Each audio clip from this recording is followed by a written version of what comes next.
जो खिदमत खल्क है वो बड़ी अल्लाह को पसंद है, बहुत ही ज्यादा पसंद है। हुजूर सैयदना पीराने पीर गौसुल आज़म शेख अब्दुल कादिर जिलानी रहमतुल्लाह अलैह फरमाते हैं कि मैंने तमाम शोबे इबादत सब कुछ देखा कि कौन सी बात अल्लाह को सबसे पसंद है।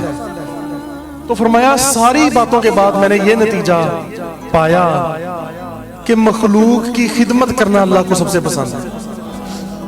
हमारे दादा मुर्शिद हुजूर सैयदना चादर सरकार रहमतुल्लाह अलैह आपका भी शेवा यही थी।